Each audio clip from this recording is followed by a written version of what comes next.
See if I can keep this short today. It's kind of a struggle because as I'm speaking all the time and start with something God has on my mind, it just keeps expanding and He shows me more things. And also keep in mind that, I'm spending an hour, 2 hours, 3 hours with Him, listening to Him, and maybe even a couple of days before I do one of these videos where He's just giving me all this information, and I'm trying to condense it down into just a couple of minute video, which is very difficult. The main point though is you should be doing the same thing yourself, spending a lot of time with Him in meditation and prayer, which basically real prayer with God is meditation, because we're seeking God in spirit and in truth, because they're the only ones that are pleasing to God, the ones that He accepts. The main point today is really, at the end of the day, what God's after from all of us is obedience. And the byproduct of that obedience to Him, not, when we're talking about obedience, keep in mind it's not to the law, the Ten Commandments, and it's not to the teachings of Jesus, which most religions will tell you that's what it's about. What it's really about is hearing Him and obeying Him.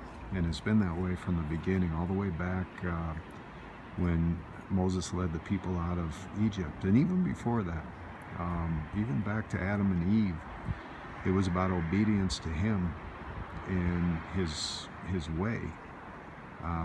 When Adam and Eve ate from the tree that they shouldn't have eaten from, it was in direct disobedience to Him, and they lost the Spirit. And the Spirit,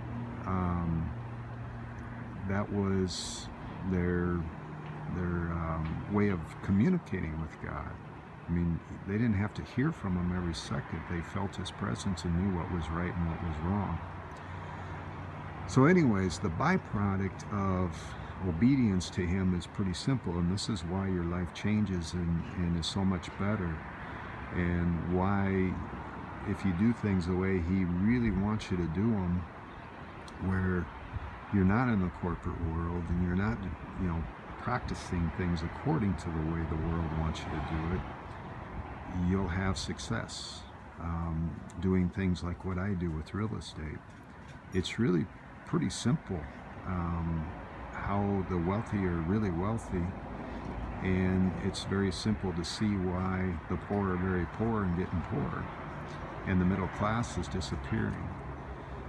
And the basic premise comes down to obedience to the truth. And most of us don't want to change.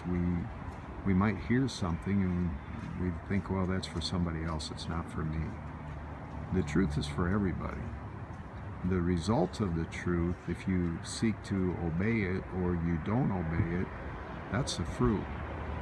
And those that aren't bearing good fruit, they will be cut down and thrown into the fire. And those that are bearing good fruit, those are the ones that are pleasing to God. And the fruit you're bearing is simply based on your obedience to the truth.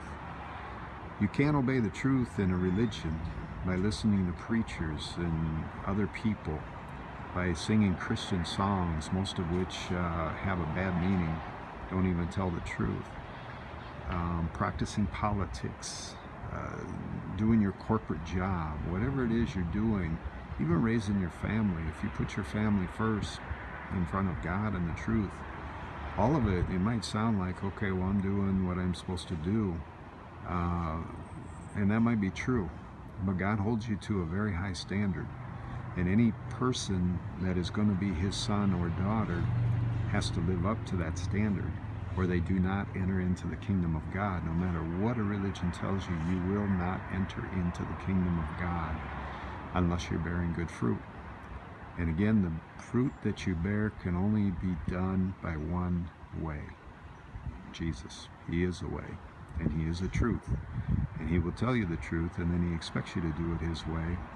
And if you don't, you're not going to get to the Father. Because as He said, I am the way, the truth, and the life, and anyone who wants to get to the Father has to come through me.